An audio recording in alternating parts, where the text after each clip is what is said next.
Test থেকে যেই নামছি, এক লোক চকচকা ১০০ টাকা হাতের মধ্যে দিয়া কয়, "হুজুর দোয়া করেন।" টাকা চকচকা দেখে পকেটে থেকে বললাম, "বাবা কি দোয়া?" বলে, "হুজুর আমার বইয়ের পেটে বাচ্চা আছে তো, আল্লাহ যেন পুত্র দেয়।" এই কথা শোনার পরে পকেট থেকে ২০০ বের করে দিলেন। বলে, "হুজুর আমি তো টাকা চাইনি, দোয়া।" আমি বললাম, "পাগলা, আমি ৩ মেয়ের বাপ। আমার দোয়া দিয়ে যদি পুত্র সন্তান হতো তাহলে আল্লাহ আমাকে একটা আগে দিত। তো আমার দোয়া দিয়ে যদি আমার বইয়ের সন্তান পুত্র না হয়, তোর বইয়ের হবে?" তখন বলে, "হুজুর আপনার টাকা আপনি নেন, আমারটা আমাকে দেন।" ওরে যেই টাকা দিছি মারতেছি দৌড়ে, কোথায় যাবি? বলে, "ওই হুজুরের কাছে যাব, যেই হুজুরের বেটা চাওয়ালা আছে।" আমি কইলাম, "পাগল, কোন হুজুর না, কোন পীর না, কোন বাবা না। পাবার যদি চাও তাহলে মালিকের কাছে চাও, দেওয়ার মালিককে।"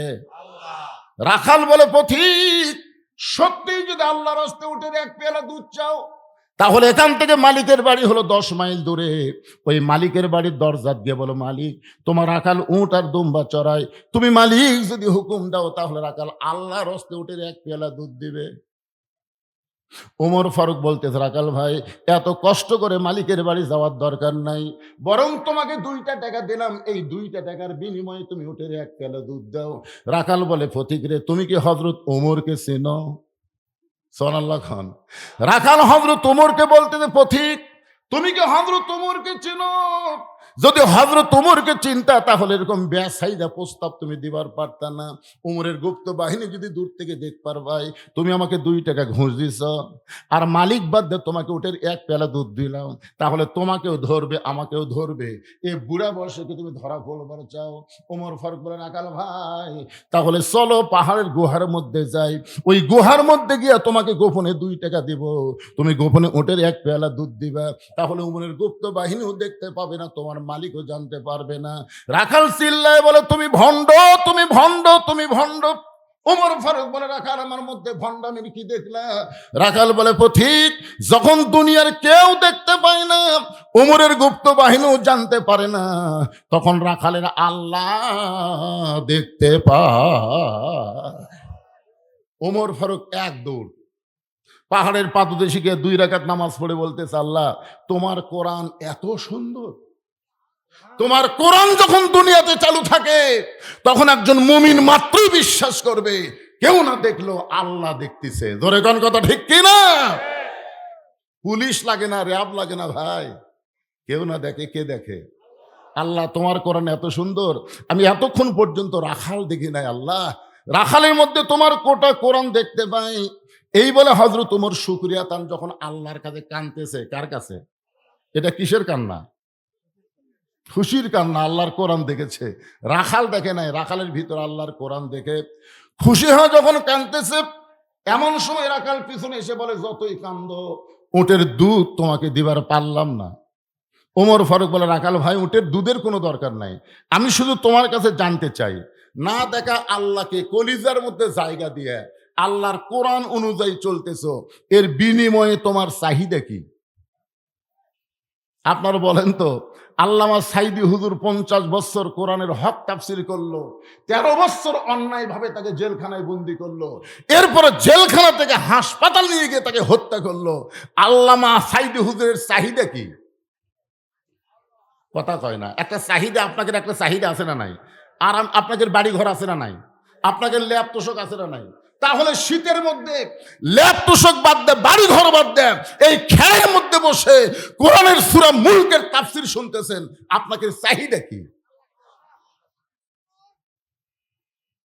ওমর ফারুক রাখালকে বলতেছে, "রাখাল, তুমি না তাকে আল্লাহকে কলিজার মধ্যে জায়গা দিয়ে আল্লাহর কোরআন অনুযায়ী চলতেছো, তোমার চাহিদা কি? তোমার তো ভালো চাকরি না, তোমার তো ভালো বাড়িও নাই, তোমার তো ভালো খাওয়া দাওয়া হয় না, এরপরও আল্লাহর কোরআন অনুযায়ী চলতেছ, তোমার চাহিদা কি?" সঙ্গে সঙ্গে রাখাল বলে, "পথিক, আমার চাহিদার কথা যখন শুনতে চাও, আমার চাহিদা হলো", সকলে আমার সঙ্গে পড়েন, "রব্বানা আতিনা ফিদ দুনিয়া হাসানাতাও ওয়া ফিল আখিরাতি হাসানা ওয়া কিনা আযাবান্নার।" ওমর ফারুক বলে, "রাখাল ভাই মূর্খ মানুষ রে, আমি তোমার চাহিদার কথা শুনবার চাইলাম, আর তুমি আল্লাহর কোরআন তেলাওয়াত করলা।" রাখাল বলতেছে, "তুমি আসলেই মূর্খ, এই আয়াতের মধ্যে ২টা চাহিদার কথা বলছি পাগল। এক নম্বর চাহিদা হলো রব্বানা আতিনা ফিদ দুনিয়া হাসানা। আল্লাহর কাছে আমার দুনিয়ার চাহিদা হলো মহামানব হযরত উমরকে আমি এক নজর দেখতে চাই।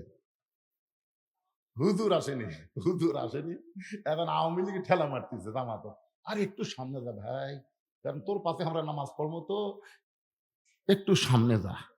তখন বলতেছে ভাই আপনি জানতেন না ভাই, আমি দাঁড়াবার পারি ভাই রে, কিন্তু সামনে যাবার পারি না। কেরে বিএমপি বড় দল, তোর খবর কি? আমরা আকামত পর্যন্ত পারি ভাই। তখন বলতেছে পাগলা আমি কিন্তু যুদ্ধ অপরাধী। আরে পাগলা বাইরের কথা, ভিতরে আমরা তিন ভাই একসঙ্গে জামাত। জোরে কন কি? আরো জোরে, জোরসে বলুন। এই জামাতের সাথে ইসলাম করলে কি হয়? আয় আয়। জামাত পর্যন্ত সবাই কয়, কিন্তু ইসলাম তো করবার চাই না। একটু মনোযোগ দিয়ে শুনবেন, ভিতরের শান্তি বাহিরে বোঝা যায় না। এই জন্য আল্লাহ বলেছেন উদখুলু ফিস-সিলমি কাফা, পুরাপুরি ভাবে ল্যাপের মধ্যে ঢুকলে শীত লাগবে না, পুরাপুরি মশারের মধ্যে ঢুকলে মশা লাগবে না। পুরাপুরি যদি ইসলামের মধ্যে আমরা ঢুকতে পারি, তাহলে কোনো শয়তান আমাদের ধোঁকা দিবার পারবি? একটু জোরে বলেন। রাখাল যাইতে যাইতে সামনে কাতারে, মেহরাব বরাবর সামনে কাতারে রাখাল দাঁড়ায় ফজরের 2 রাকাত সুন্নত নামাজ আদায় করেছে। আপনারা বলেন তো 12 রাকাত সুন্নতের মধ্যে 17 রাকাত হলো ফরজ নামাজ, 17 রাকাত কি নামাজ? আর সুন্নত হলো 12 রাকাত। জোহরের সুন্নত হলো 6 রাকাত, আগে 4 পরে 2, মাগরিবের পরে হলো 2 রাকাত, এশার পরে হলো 2 রাকাত, আর ফজরের আগে হলো 2 রাকাত। সমস্ত সুন্নতের মধ্যে ফজরের সুন্নতের দাম বেশি। রাসূল বলেছেন আসমান জমিন বিক্রি করে দিল, ফজরের 2 রাকাত সুন্নতের সমান হবে না। রাখাল 2 রাকাত সুন্নত নামাজ পড়ে চুপটি করে বসে আছে, খালি মনের মধ্যে কখন জামাত শুরু হবে রে, আজকে জীবনের দেখা আল্লাহ পুরা করবি। রাখাল যখন সুন্দর হয়ে বসে আছেন, এমন সময় এক মুসল্লি মসজিদের মধ্যে ঢুকে দেখে জায়গা নাই। এক মুসল্লি মসজিদের মধ্যে ঢুকে দেখে জায়গা নাই। ওই মুসল্লির নাম হলো হযরত ওসমান গনি। তোরে কোন সুবহানাল্লাহ। ওসমান গনি চিন্তা করে আমার জায়গাত কে বসে আছে রে? আসলে বলেন তো, মসজিদের মধ্যে একজনের জায়গা হলো নির্দিষ্ট, সে জায়গা হলো ইমামের জায়গা। ধরে কোন কার জায়গা? কিন্তু ওসমান গনি কেন বলতেছে আমার জায়গায় কে বসে আছে? আল্লাহ রাসূল বলেছেন আমি যখন ইমামতি করব, আমি বরাবর যিনি পিছনে দাঁড়াবে তার নাম হলো আবু বকর। আবু বকর যখন ইমাম হবে, আবু বকর বরাবর যিনি পিছনে দাঁড়াবে তার নাম হলো ওমর। উমর যখন ইমাম হবে, উমর বরাবর যিনি পিছনে দাঁড়াবে তার নাম হলো ওসমান। উসমান যখন ইমাম হবে, ওসমান বরাবর পিছনে দাঁড়াবে তার নাম হলো আলী। আলী যখন ইমামতি করবে, আলী বরাবর পিছনে নবী কারো নাম বলে না, সাহাবেরা বলে ইয়া রাসূলুল্লাহ। হযরত আলী যখন ইমামতি করবে, আলী বরাবর পিছনে কে দাঁড়াবে? রাসূল বললেন মা ইয়ানতিকু আনিল হাওয়া ইন হুয়া ইল্লা ওয়াহয়ুহা। এ আলী পর্যন্তই হলো খোলাফায়ে রাশিদিন। সুবহানাল্লাহ কন না কেন? তাহলে ওমর ফারুক যখন ইমামতি করবে, ওমর বরাবর পিছনে কে দাঁড়াবে? মনে থাকে না কেন? এখনই কে দাঁড়াবে? কিন্তু আয়েশা থেকে জায়গা, তখন একজন বসে আছে। ওসমান গনি কয় আমার জায়গাত কে বসে আছে রে? একটা লোক যদি বসে থাকে তাকে তুলে দেওয়া যাবে? আল্লাহ রাসূল বলেছেন আমার সমস্ত সাহাবীর মধ্যে ওসমানের শরম বেশি, নরম বেশি। ওসমান গনি এসে দেখে রাখালের পাশে একটু ফাঁকা জায়গা আছে, ওই ফাঁকা জায়গার মধ্যে তিনি 2 রাকাত সুন্নত নামাজ শেষ করে রাখালের দিকে 3 বার তাকাছে। জোরে কোন কয়বার? শরম বেশি হলে যা হয়। রাখাল একবার দেখ, দ্বিতীয়বার যেই তাকাছে রাখাল, তৃতীয়বার এই মিয়া বারবার আমার দিকে কি দেখিস মিয়া? আপনার বলেন তো মূর্খ মানুষের দিকে বারবার তাকালে রাগ করবি না? খালি একটা ভ্যানালার দিকে আপনি 2 বার তাকান, দেখেন কি খেপে দেবে। মানে এখনকার অটো ভ্যান কিন্তু একটা পাইলট জানেন আপনি? হায় হায়, ওরা এই ব্যাটারি পায় এত পা মারা লাগে না, টনে আর যায়। আমার ড্রাইভারকে বলতে ভাই সরু রাস্তা, তুই মাটি দিয়ে চাকা নামে দিস, তুই যেন মনে করিস না আমি গাড়ির ড্রাইভার। অটো ভ্যান দেখলে মনে করো পাইলট আসতেছে, তুই চাকা নেমে দেব। চাকা নেমে দিছে, তাও এক অটো ভ্যান এসে আমার গাড়ির সাথে হুক বেঁধে দিচ্ছে। তা আমি খালি জানলা একটু নেমে দেখো তাকাচ্ছি, হুজুর কি কিছুই কইনি, খালি তাকাছি। ওই রং আবার পুনরায় করবে গেলে আমার 10-12 হাজার টাকা খরচ হবে, খালি ওর দিকে তাকাছি তাই গরম। কি হুজুর, গাড়ি নিয়ে ঘুরতেছেন, মশান মারতেছেন, আমার দিকে আপনারা সারা রাত তাকায় থাকেন, আমি কিন্তু বিরক্ত হব না। আর একটা মূর্খ মানুষের দিকে বারবার তাকালে রাগ করবে। রাখালের দিকে ওসমান গনি কয়বার তাকাছে? সঙ্গে সঙ্গে রাখাল বলে, এই মিয়া, বারবার আমার দিকে তাকাও কেন মিয়া? ওসমান গনি ভয়ে দাঁড়িয়ে গিয়ে বলতেছে, ভাইজান, আমি কোনোদিন আপনাকে সামনে কাতারে দেখি নাই, আজকে প্রথম দেখেছি। বলে, ভালোভাবে দেখার জন্য 3বার দেখেছি। ভাই, আপনার পরিচয় কি? বলে, আমার পরিচয় হলো আমি একজন রাখাল। যেই কইছে রাখাল, ওসমান গনি মুচকি মুচকি হাসতেছে। মুচকি মুচকি হাসার কারণ হলো, রাখাল যারা হবে এদের ভাষা নরম হলে হবে না, এদের ভাষা একটু গরম হওয়া লাগবে। প্রত্যেকটা অভিভাবককে আল্লাহ তাআলা রাখালের দায়িত্ব দিয়ে দুনিয়াতে প্রেরণ করেছে। জোরে কান সুবহানাল্লাহ। প্রত্যেকটা অভিভাবক। এখন হয়তো আপনারা বলবেন, হুজুর, আমাদের তো গরু ছাগল নাই, আমরা কার রাখালি করবো? আপনি চোখ বন্ধ করে দেখেন, আছে। চোখ বন্ধ করে দেখেন, 42 বছরের একটা গাভী আছে। চোখ বন্ধ করে দেখেন, 22 বছরের একটা আইডিয়া আছে। 17 বছরের একটা বকনা আছে। আপনার বলতেছেন, হুজুর, এটা কি বুঝাচ্ছেন? এটা আমি রূপ করতে বলতেছি। 42 বছরের গাভী মানে আপনার বউ, আইডিয়া মানে আপনার বেটা, বকনা মানে আপনার মেয়ে। আপনি বলেন তো, এই 3টার উপর আপনার রাখালি করার দায়িত্ব আছে না নাই? এ কথা কোন আছে না নাই? আল্লাহ বললেন, কু আনফুসাকুম আহলিকুম নার, জাহান্নামের আগুন থেকে বাঁচতে গেলে তুমি একলা বাঁচতে হবে না, তোমার আহাল পরিবার নিয়ে বাঁচতে হবে। তাহলে এখন চিন্তা করেন, আপনার বউ কি করে, আপনি কি করেন? আপনি সামনে কাতারে গিয়ে নামাজ পড়তেছেন, মাশাআল্লাহ, আপনার মতন ভালো মুসল্লি তো গ্রামে একটাও নাই। কিন্তু এশার নামাজ পড়ে বাড়ির পাঁতে দেখেন তো কি অবস্থা। আপনার ঘরের মধ্যে থেকে হরি হরি হরি হরি লো লো লো লো লো। কিন্তু আমি মুসলমান, সামনে কাতারে নামাজ পড়লাম, আর আমার ঘরের মধ্যে পূজার বাদ্য বাজতেছে, যাই দেখেন আপনার ম্যাডাম স্টার জলসা দেখতেছে। আপনি বলেন তো, আপনার রাখালি করার দরকার আছে না নাই? আপনি বইয়ের কাছে আস্তে করে বসে রিমোট কন্ট্রোল দিয়ে টিভি অফ করে দিয়ে বললেন, বিবি রে, তুমি যে ভারতের চ্যানেল দেখতেছে, ওই ভারত সম্পর্কে তোমার ধারণা কি? বউ বলতেছে, আমি তো কিছুই জানি না। আপনি চোখের পানি নিয়ে বলবেন, শোনো, এই ভারত আমাদের 400 বছরের বাবরি মসজিদ ভাঙ্গে ওই জায়গায় রাম মন্দির বানাচ্ছে। রাম মন্দির বানানোর বহু জায়গা ভারতে আছে, কিন্তু মসজিদ ভাঙ্গে ওই জায়গায় মন্দির বানাচ্ছে। এখন বলো, যে ভারত আমাদের মসজিদ ভাঙ্গে মন্দির বানায়, সে ভারতের চ্যানেল দেখা যাবে? বউ বলতেছে, এই কথা তোমার আগে বলেননি। আজকে শোনার পরে আমি কান ধরে তওবা করলাম, যেই ভারতের মালওয়ানের বাচ্চারা আমাদের মসজিদ ভাঙ্গা মন্দির বানায়, এই ভারতের কোন চ্যানেল আর কোনদিন দেখব? আজ থেকে ভারত বয়কট, আজ থেকে ভারত। আচ্ছা, আপনার বউ যে মাথার চুল বেচা খায়, কথা কন না কেন? এই মরদ, কথা কন না কেন? আপনার বউ যে মাথার চুল বেচা খায়, আপনার রাখালি করার দরকার আছে না নাই? দরকার আছে না নাই? আপনি সত্যি করে বলেন তো, আপনি বেঁচে থাকা অবস্থায় আপনার বউ যদি মরে যায়, আপনি কয় কাপড় দিবেন? 5টা কোন জায়গাত বানবেন? 3 কাপড় পুরুষ মানুষের মতনই পরান লাগে, আর 2টা কাপড় 2 জায়গাত মেয়েদের বেশি দেওয়া লাগে। একটা হলো সিনা বান, একটা হলো মাথা বান। এখন আপনারা বলেন, আপনার বউ যদি জীবিত অবস্থায় মাথার চুল বেচা খায়, মরার পরে ওই মাথা বান্ধা কোনো কাম হবে? তাহলে আপনার কি রাখালি করা লাগবে? আপনাদের এলাকার বুঝি মেয়েরা মাথার চুল বেচে না? এই নিয়ে আবার বেশি কয় 12,000। একদিন পর্যন্ত শুনলাম 10,000, নিয়ে আবার কয় 12,000।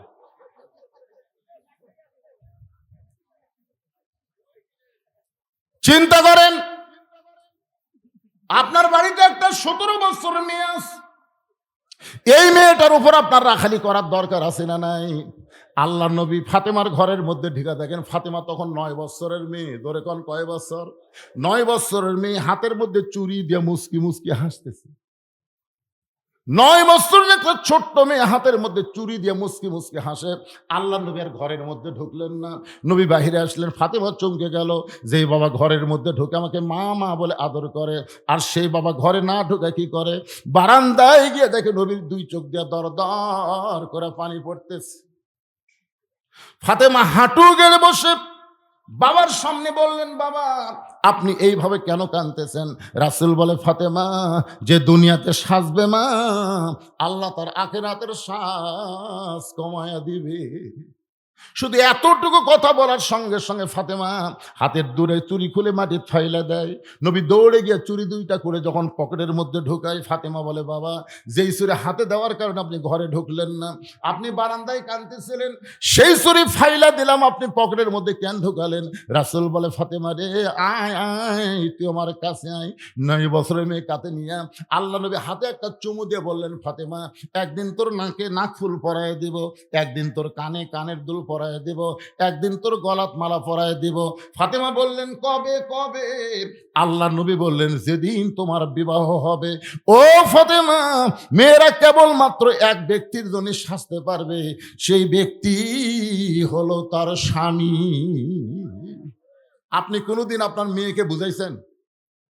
আপনার মেয়েদের হাইল পরে কিলকিল করে গোটা পাড়া ঘুরতেছে, আর এই গ্রামের যুবকেরা খালি মিস কল মারতেছে। এই কথা বলে, এই যুবকের কথা বলো না কেন?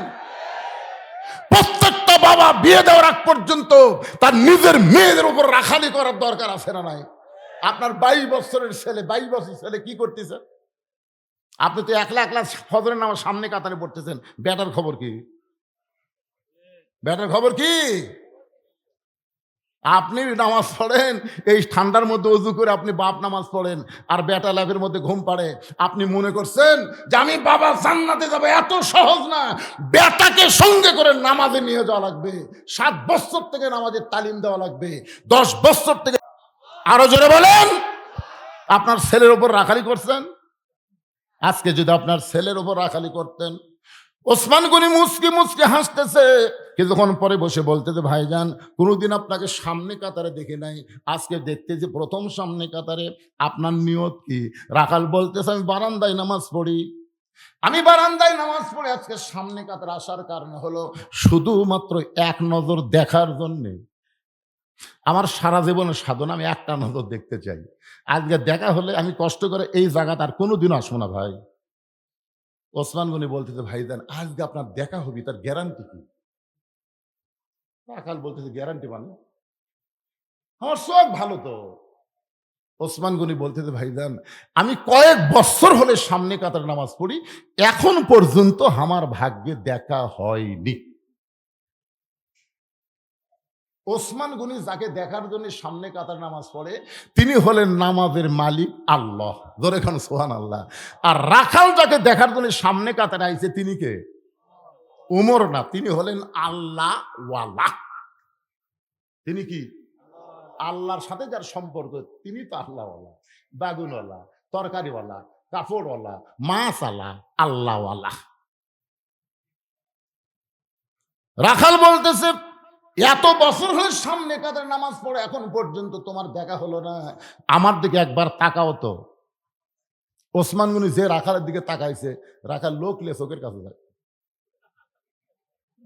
তোমার চোখ তো ঠিকই আছে, এত বছর হলে পড়তেছে, এখন পর্যন্ত দেখবার পাওনি, তাহলে এক কাম করো। ওসমান গনি বলে, কি কাম ভাই? বলে, আমার হাত ধরো, আমার হাত ধরো, আমি নিজেও দেখবো, তোমাকেও দেখাইয়া দিব। যে রাখাল বলেছে আমার হাত ধরো, আমি নিজেও দেখবো, তোমাকেও দেখায় দেবো। এমন সময় আল্লাহর কোরআন ওসমান গনির সামনে এসে বলতেছে, ইয়া আইয়ুহাল্লাযীনা আমানু তাকুল্লাহা ওয়া কুনু মা'আস সাদিকিন। আয়াতের বাংলা অর্থ হলো, তোমরা ইমানদারের আল্লাহর ভয় যদি কলিজার মধ্যে রাখতে চাও, তাহলে সত্যবাদীদের তোমরা সাথী হও। আপনার বলেন, সত্যবাদী কারা? আল্লাহর কোরআনের কথা বলে যারা, কোরআন অনুযায়ী চলবার চাই যারা, তারাই সত্যবাদী। বাপ দাদার কিচ্ছা কাহিনী করলে ওরা সত্যবাদী? কথা কন না কেন ভাইজান? এই কোরআন শরীফ তেলাওয়াত করার পরে হাফেজ বাচ্চারা কি শেষে কি বলে? সাদাকাল্লাহুল আলিয়্যুল আযীম। তার মানে কি আল্লাহর কথার উপরে কোনো সত্য কথা আছে? ওসমান গনির সামনে আল্লাহর কোরআন বলতেছে, জীবনে তোমার নিজের যোগ্যতায় আল্লাহরে দেখতে পাও নাই, আজকে এমন একজন আল্লাহওয়ালা পাইছো যে নিজেও দেখবে এবং তোমাকেও দেখায় দেবে।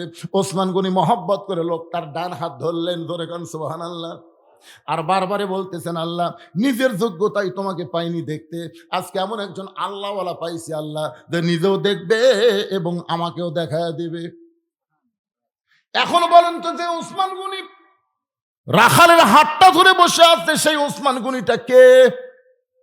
সে ওসমান গনি সম্পর্কে আল্লাহ নবী বলেন, একদিন নবী ওসমানকে বললেন, ওসমান আল্লাহ তোমাকে কত সম্পদ দিছে, তোমার কি তার হিসাব আছে?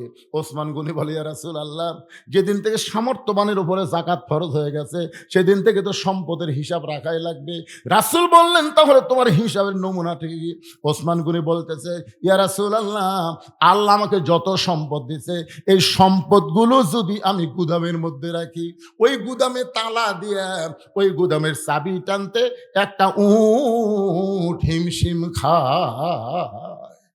সুবহানাল্লাহ বললেন না? বুঝবার পারেননি? আল্লাহ আমাকে যত সম্পদ দিছে, এই সম্পদ গুদামে রেখে ওই গুদামে তালা দিয়া ওই তালার চাবি টানতে একটা উট হিমশিম খায়। নবী বললেন, ওসমান, আল্লাহ যদি তোমার সমস্ত সম্পদ ফেরত চায়, তুমি কি আল্লাহ দিবা? যেই বলছে ওসমান, আল্লাহ যদি সমস্ত সম্পদ ফেরত চাই, তুমি কি আল্লাহ দিবা? বলা মাত্রই ওসমান গনি মারছে দৌড়। যেই দৌড় মারছে, সাহাবেরা বলে, ইয়া রাসূলুল্লাহ, ওসমান গনি কেন দৌড় মারলেন? রাসূল বললেন, আজগুবি কোনো কথা বলো না, দেখা যাক ওসমান কি করে। কিছুক্ষণ পরে সমস্ত সাহাবী নবী তাকায় দেখে ওসমান গনি চাবি বহনকারী উটটাকে ধরে ধরে নবীর কাছে নিয়ে এসে বললেন, ইয়া রাসূলুল্লাহ, গুদামে যত মাল আছে, গুদাম সহ, তালা সহ এবং তালার চাবি বহনকারী উটটাও পর্যন্ত আমি আল্লাহকে দিয়া দিলাম। নবী বলে, ওসমান, সবই যদি আল্লাহকে দিলে, তোমার সঙ্গে কি রাখলে? তোমার জন্য কি রাখলো? ওসমান গনি বলে, ইয়া রাসূলুল্লাহ, ঈমান গ্রহণ করার পরে আমার ঈমান আমাকে বলেছে আল্লাহ নবী থাকলে আর তার কোনো কিছু দরকার নাই। ভাইজান, সে ওসমান গনি রাখালের হাতটা ধরে বসে আছে, মনে আছে না ভুলে গেছেন? কিছুক্ষণ পরে যখন জামাতের সময় হলো, জামাতের যখন সময় হয়েছে, এমন সময় মুয়াজ্জিন আকামত শুরু করেছে। যে আকামত শুরু করেছেন, রাখাল ওসমান গনি দুইজন দাঁড়াইছে। ওসমান গনি রাখালের হাতটা ধরে আছে দেখার জন্য। রাখাল নিজেও দেখবে এবং তাকেও দেখায় দিবে। কিন্তু যে আকামত শুরু হয়ে গেছে, এমন সময় হযরত ওমর মেহরাবের মধ্যে ঢুকতেছে। এখন হয়তো আপনারা বলবেন, হুজুর, উমর কোন দিক দিয়ে মেহরাবে ঢুকলো? আল্লাহর কোরআন যখন চালু হবে, তখন প্রত্যেকটা ইমাম মানে নেতা দরজা দিয়ে ঢোকার কোনো সুযোগ নাই। ওই যে মেহরাব আছে, মেহরাব থেকে ছোট্ট একটা দরজা থাকবে, ওই দরজা দিয়ে ইমাম মেহরাবের মধ্যে ঢুকবে। যে হযরত ওমর মেহরাবের মধ্যে ঢুকেছে, ওসমান গনি রাখালের হাতটা ধরে আছে, আর রাখাল বাম হাতে খেলি। কি তহমাক করলো? উমরও যদি দেখবার যাও, তো সামনে কাতার যাও। তা আমি উমরকে দেখার জন্য বারান্দার থেকে সামনে কাতারে আসলাম। আসে দেখি এই তো যেই মুয়াজ্জিন বলেছেন কতকামাতিস সালাহ, কতকামাতিস সালাহ, সঙ্গে সঙ্গে রাখাল আল্লাহু আকবার। রাখাল যেই মাত্র আল্লাহু আকবার কইছে, ওসমান গনি রাখালের হাতটা ছাড়া দিয়ে বলতেছে, ভাইজান, ইমাম সাহেব ভুল করলে মানুষ লোকমা দেয়, এখন পর্যন্ত আকামতি শেষ হয় নাই, আর আপনি আল্লাহু আকবার লোকমা দিলেন। রাখাল বলতেছে, এই জন্যই তো তুই কানা, এই জন্য এত বছর হলে সামনে কাতার নামাজ পড়িস, এখন পর্যন্ত দেখবার পাস না, পাগল রে, আমি কি জন্য লোকমা দিলাম তুই কি জানিস? বলার সঙ্গে সঙ্গে 2 নম্বর কাতারে একজন সাহাবী দৌড়ে গিয়া রাখালে হাতটা হ্যাঁচকা টান দে, বলে, পাগল, তুই যারে কানা কানা বলে তিরস্কার করতেছিস, এই মহামানবকে তুই চিনিস? রাখাল বলতে যে, ভাইজান, আমি বারান্দায় নামাজ পড়ি, আমি ভিতরের কাউরে চিনি না। সাহাবী কান্দার, পাগল রে, তুই যারে কানা কানা বলে তিরস্কার করলি, সে আল্লাহর নবীর ডবল জামাই ওসমান গনি। রাখাল বলতেছে, এই জন্যই তো আমি বারান্দার নামাজ পড়ি।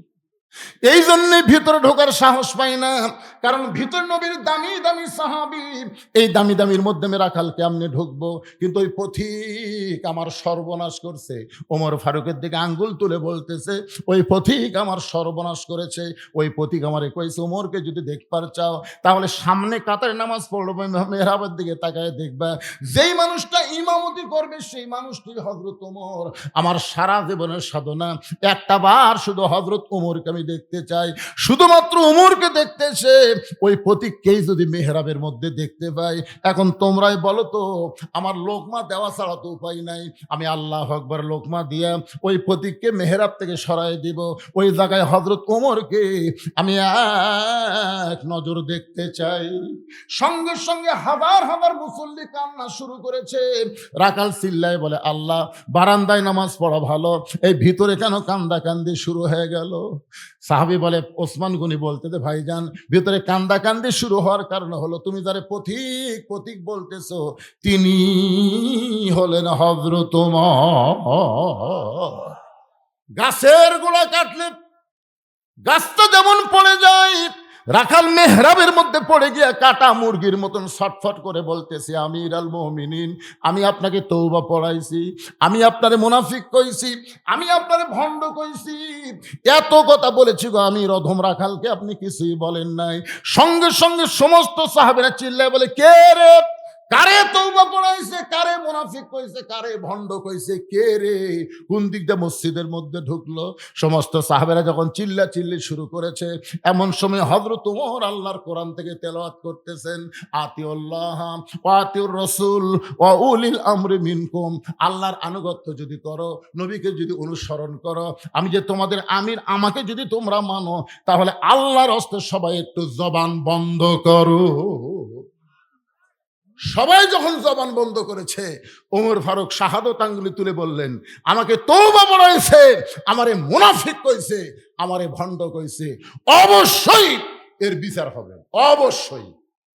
আর এই বিচার কোনো মানুষের আদালতে হবে না, এই বিচার হবে আল্লাহর কোরআন দিয়ে।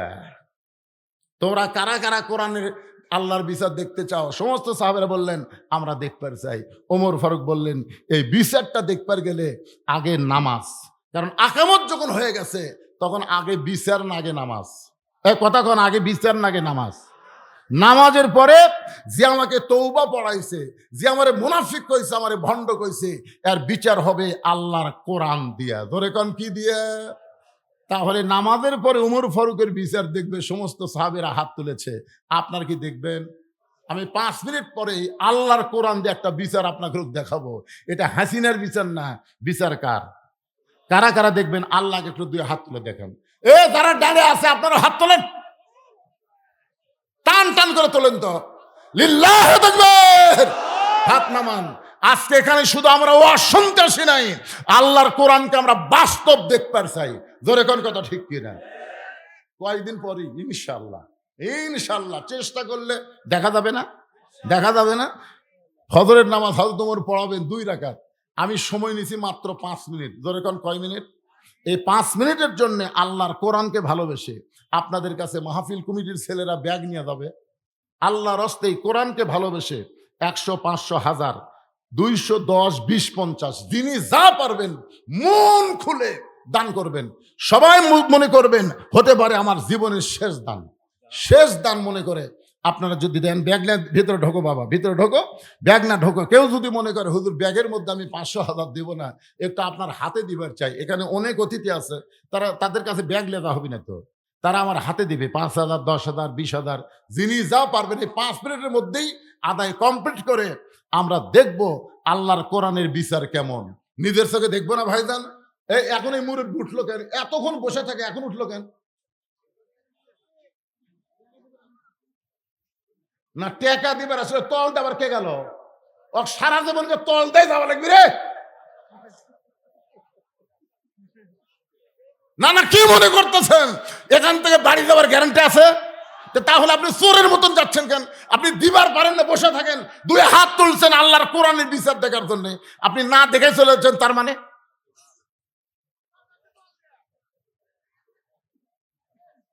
ও যায়নি, যায়নি, কাম সারবার গেছে, অসুবিধা নেই। ভাইজান আমার কলজে ভরে গেছে। আয় আয়, এক টানা কথা বলতেছি, লড়া নাই চলা নাই, ওরা খাড়া হয়ে আছে, ওরা পর্যন্ত লড়তেছে না। সুবহানাল্লাহ। আমার মায়েদের কাছে ওখানে আদায় করার জন্য মহিলারা আছে। মায়েরা প্রাণ খুলে দান করবেন, আমি দোয়া করে দিব মা খাদিজার সঙ্গে আল্লাহ যেন আপনাকে জান্নাত দিয়ে দেয়। এরা আমার হাতে 1500 টাকা দেওয়ার একটা মরদ নাই। এই যে বিজ্ঞাপনের যেগুলোর নাম দিয়েছে, সভাপতি সাহেবকে জনাব মৌলানা মোহাম্মদ তোফাজ্জল হোসেন, সহ সভাপতি জনাব তসলিম সর্দার, তার প্রধান পৃষ্ঠপোষক আলহাজ মোহাম্মদ মোস্তাফিজুর রহমান মোস্তা, এই নিচে যেগুলো নাম লেখা আছে অসংখ্য নাম, এগুলো একটা আসেনি।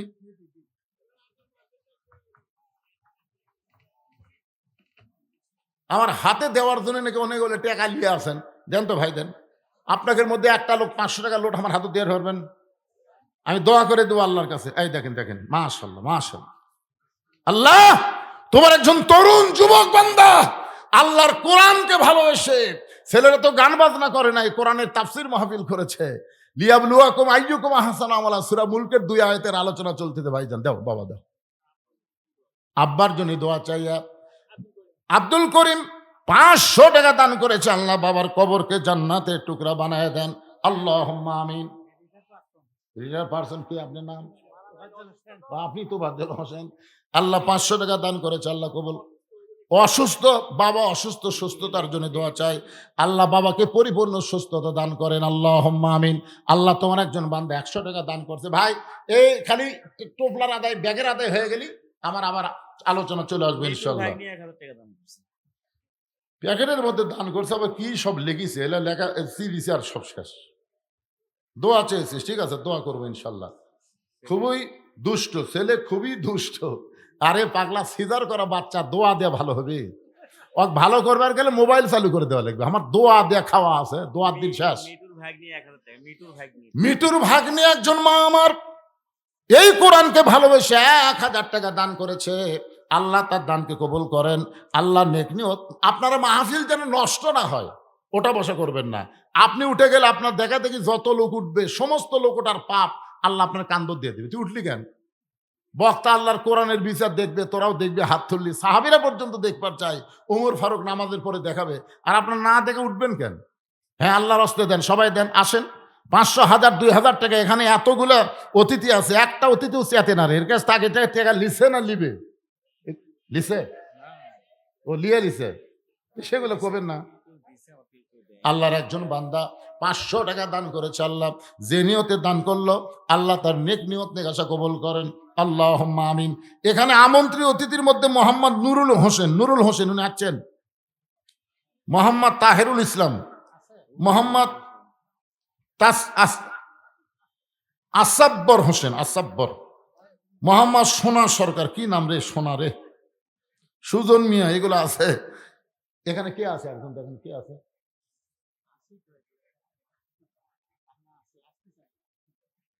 আপনার যদি আগে আদায় করে থাকেন, ভালো গাড়ির টিকিট কিন্তু বাসের মধ্যে হয় না, কাউন্টারে হয়। যদি আপনার কাউন্টারে কাজ করে থান, তাহলে আবার চাওয়া মানে ওনাদের অসম্মান করা। অনেকে দেয়নি, কিছু কিছু দিছে। অনেকে যারা দেয়নি, তারা কি আপনাদের মধ্যে আছে? ভাইজান, যদি আল্লাহর হস্তে জানেন যে বিজ্ঞাপনে আপনার নাম দিয়েছে, আপনি জানেন, জানার পরও বসে আছেন, দিচ্ছেন না, তাহলে আপনাকে যে একটা সম্মান দিল, আপনি তো সম্মান রাখলেন না।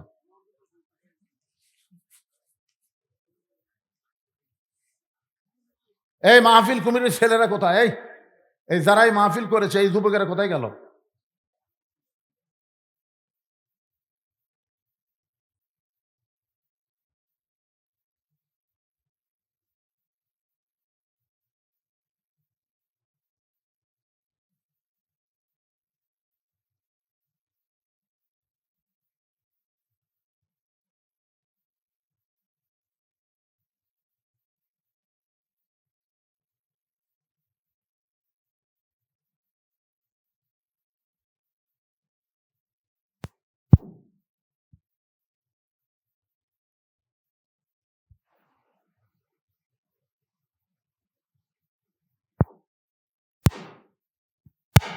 কিন্তু সম্পদের মালিককে বিশ্বাস করে কোন মালিককে?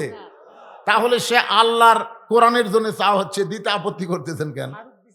মাশাআল্লাহ, ফারুক, তোমার একজন বান্দা ফারুক, ওই সোল মানুষ নাকি? 1000 টাকা দান করেছে আল্লাহ, ফারুকের দানকে আল্লাহ আপনি কবুল করেন। আমার মায়েদের মধ্যে প্রচুর আদায় হবে ইনশাল্লাহ। মায়ের আল্লাহর রাস্তে দিয়ে দেন। আর ব্যাগগুলা ছেলেরা নিয়ে আসো, বাবা টেজত নিয়ে আসো, সব ব্যাগ টেজে দেন। আসো, কয় ব্যাগ আপনার দিলেন হিসাব করে দিতেন, হিসাব করে আবার বুঝে নেবেন।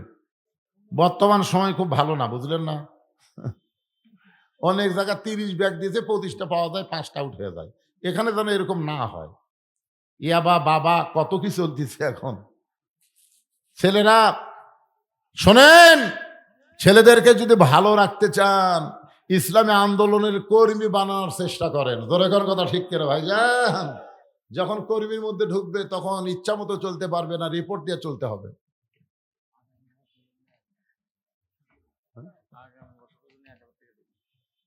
আগামী বছরে বাকি আদায় হবে, এটি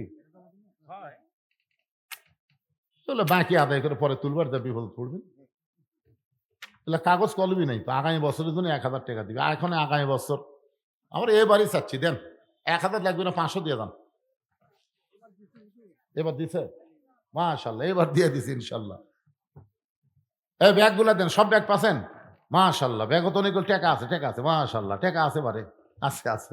অনেক সময় খালি ব্যাগ ফেরত আসে, আপনার সবাই দিচ্ছেন মাশাল্লাহ। হ্যাঁ, একটু মহব্বতে জিকির করে লা ইলাহা ইল্লাল্লাহ, জোরে লা ইলাহা ইল্লাল্লাহ, লা ইলাহা ইল্লাল্লাহ, লা ইলাহা ইল্লাল্লাহ, লা ইলাহা ইল্লাল্লাহ, লা ইলাহা। ছোট্ট বাচ্চার হাতে এভাবে আপনারা দান করার অভ্যাস করবেন। এ বাচ্চার হাতে দেওয়া হলো কেন? বাপ যখন মরে যাবে বাচ্চার দান করার অভ্যাস থাকবে, বুঝলেন না? দান করে আল্লাহ কিছু, আল্লাহ দান কবুল করেন। ফজরের নামাজ শেষ, সমস্ত সাহাবীরা তাকায় আছে, আল্লাহর কোরআন দিয়ে বিচার। আল্লাহ বলেছেন ওয়াইযা হাকামতুম বাইনান নাস আন তাহকুমু বিল আদল। আসলে বিচারক মানুষ না, আসল বিচারক কে? আচ্ছা, মানুষ যখন বিচার করে তখন বিচার কেমন পাওয়া যায়? এই কোরআন বাদ দিয়ে মানুষের আইন দিয়ে বিচার হচ্ছে। আমি একটা দৃষ্টান্ত দিই। 6 বছর ন্যাংরা আমের চাষ করছে, 6 বছর আমের গাছের চাষ করে জ্যৈষ্ঠ মাসে দেখতে গেছে আম পাকছে কিনা। যা দেখে গাছের ডালে বসে ছোট্ট একটা বাচ্চা পাকা আম পাড়তিছে আর ব্যাগের মধ্যে তুলতেছে। বাগানের মালিক বলে আমি খাইনি, আমার পরিবারের কেউ খায় নাই, আর তুই আমার গাছে ধরে আম পাড়তেছিস, তোর বাপক যা বিচার দেবো রে, এই তোর বাপক যা বিচার দেবো। ছেলে খালি মুচকে মুচকে হাসে। বাগানের মালিক বলে হাসিস কেন রে? বলে আমার বাপক কোথায় খুঁজে বিচার দিবে, আমার বাবাও তারা গাছে চড়ছে। তাকায় দেখে ওর বাপ খালি আম পাড়তিছে আর বস্তা ভরাচ্ছে।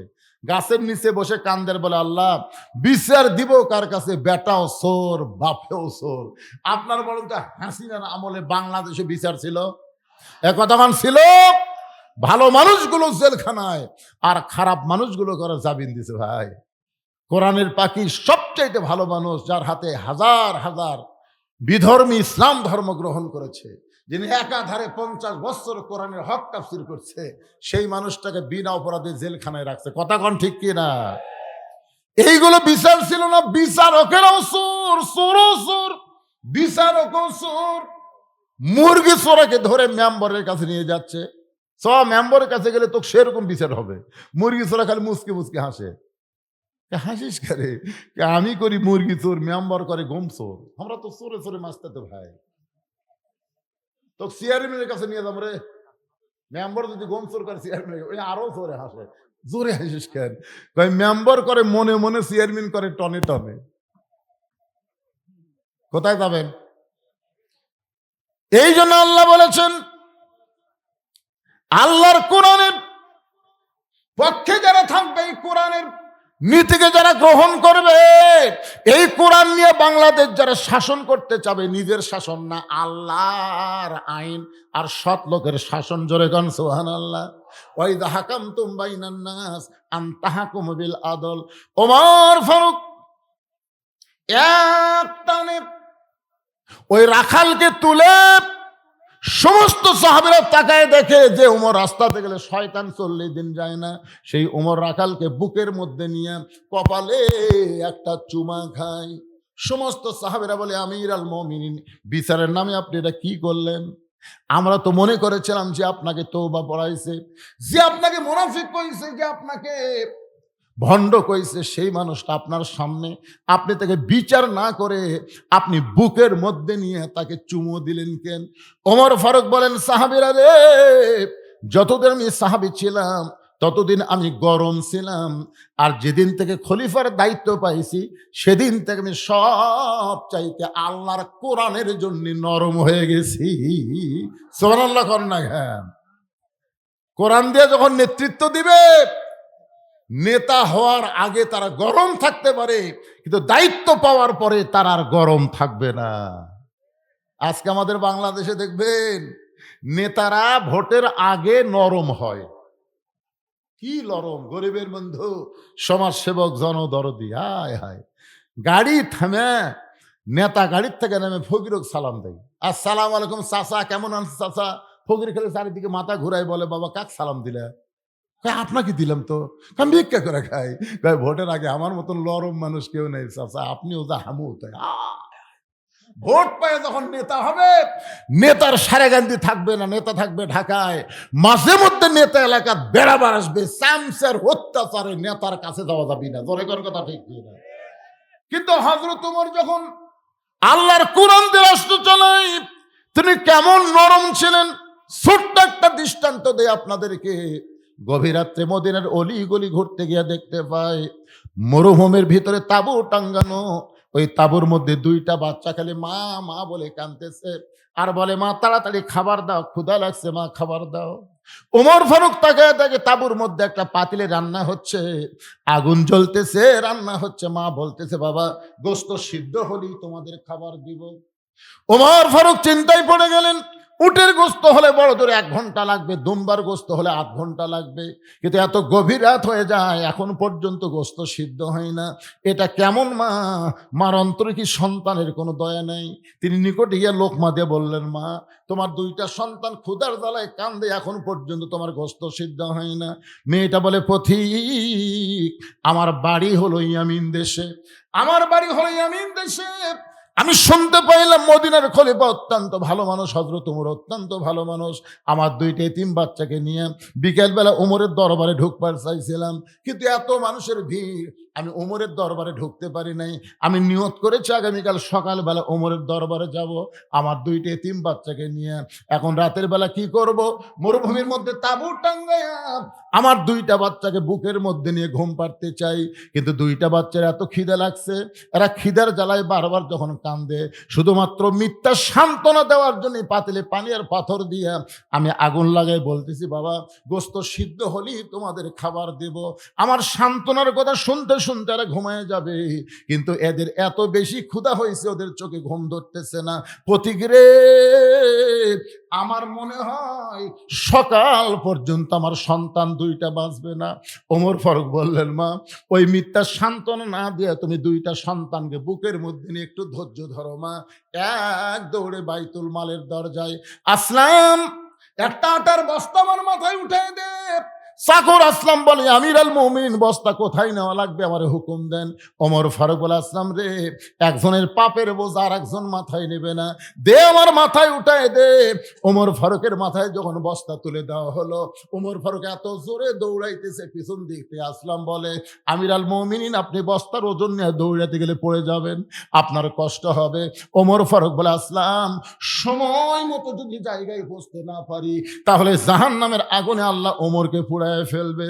ওমর ফারুক এক দৌড়ে তাঁবুর কিনারে গিয়ে বললেন, মা তোমার সন্তান 2টা কি এখনো জীবিত আছে? মা বলতেছে, এখনো জীবিত আছে। তাহলে মা রুটি আর হালুয়া তৈরি করো।